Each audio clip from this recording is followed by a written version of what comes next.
Kwa majina naitwa Oscar Noeli, natokea kijiji jirani Viunga ambavyo vinaungana ndani ya halmashauri ya wilaya Sumbawanga, tarafa hii ya Laela. Mheshimiwa Waziri Mkuu, bila kupotezea muda, naomba nisungumze tu kwa ufupi, lakini nikinukuu sana mazungumzo yako. Katika hotuba yako umezungumza wazi kwamba serikali ya awamu ya 6 ni serikali ambayo inatoa majibu kwa wananchi wanyonge. Mheshimiwa, karatasi langu liko hapo, lina kero mbili. Kero ya kwanza inahusu mwalimu. Ni nani jina? Mwalimu anaitwa Nsajigwa Jafet Lwesha, kijiji hicho cha Tunko. Majina yako nani wewe? Oscar Noeli. Oscar Noeli.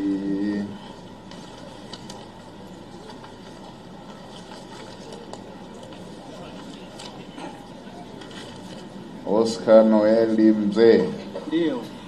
Ndio mheshimiwa. Mwalimu amefanyaje? Mwalimu alianzisha mgogoro na mimi, mgogoro ambao wala sio rasmi, akaanza kunishtaki kuanzia dola ya kijiji.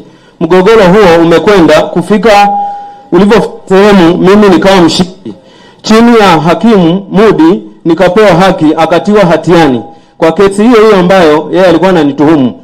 Baada ya hilo mimi baada ya siku 30 rufaa kupita, niliamua kufungua kesi compensation, anirudishie fidia yangu. Maana kifungo alitekeleza kama ambavyo ninayo hapa iliyomtia hatiani. Baada ya hapo kulikuwa na uvurugaji mwingi ndani ya ile kesi. Ikabidi sasa wakatupilia mbali yale madai, compensation mimi sikupata. Baada ya hapo mimi niliamua kutulia tu kulingana na umaskini huu, kwa sababu yeye ni mtu anayejivunia kile alichonacho. Mheshimiwa, mtu yule ameendeleza fujo. Ameendeleza kwenda anamtoa mwanafunzi wangu, mtoto wangu darasani, kumpa adhabu zisizokuwa na kikomo bila kosa. Hasaishi daftari la mwanangu kwa masomo anayofundisha wa darasa hilo. Lakini pia amekuwa shida ni nini?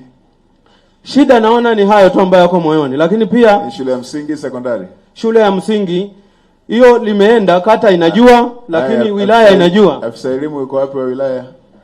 Mnalijua hili jambo?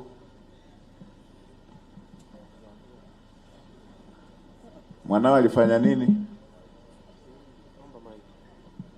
Afisa elimu. Naam? Mwanao alifanya nini? Kwa kawaida mimi najishughulisha na ufugaji wa kuku mheshimiwa. Mtu yule alinipigia simu nikiwa mbali kidogo, akaniambia kwamba bwana, kuku wangu mmoja anaweza kama amefuata kwenye kuku zako nyingi. Nikamwambia mimi sipo. Kwa hiyo mtu yule nikamwambia kwamba kwa mila na tamaduni za kawaida, kama unafuga na wewe, mfugo ukipotea inabidi kwanza uulize kwenye mazizi ya jirani. Kwa sababu nilikuwa mbali, nilikuwa Morogoro, nikamwambia naomba uende nyumbani uulizie. Sasa mimi nasema mzozo wa baba na yeye unamhusuje mwanafunzi? Ndio hapo mzee, mpaka imefika muda tulete wewe kwako, wewe ambaye ni mheshimiwa waziri. Afisa elimu yuko wapi? Yuko hapa analijua mheshimiwa. Afisa elimu kwamba mtoto asahishiwi mitihani, mtoto yeye kafanya kosa gani? Nakushukuru mheshimiwa waziri mkuu. Unalijua hilo? Ndio. Umechukua hatua gani? Siku ya Jumanne tarehe 2 mwezi wa 3 nipewa hizo taarifa jioni, na tarehe 3 nikaenda hiyo shule ya Tunko, nikamsikiliza mzazi, nikamsikiliza na walimu pia. Hiyo tatizo nililiona kweli, baadhi ya mwalimu ni wa hisabati. Kuna baadhi yamesaishiwa, baadhi ya mazoezi hajasaishiwa.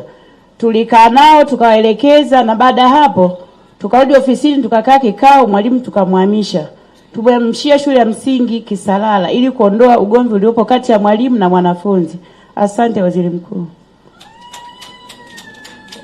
Kwanza nikupongeze kwa kuchukua hiyo hatua ya kwenda mpaka hapo baada ya kulipata tatizo.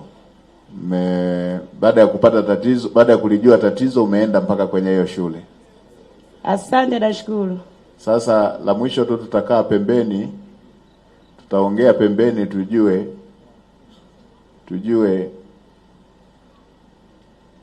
alikuwa na makosa. Kama alikuwa na makosa asije akahamisha makosa hayo shule nyingine tena. Asante na shukuru. Kwa hiyo kama walimu wanaenda kule alikokuwa anaenda mkuu wa mkoa, wakimwagiana pombe ndio kesho usisaishe mitihani ya mtoto.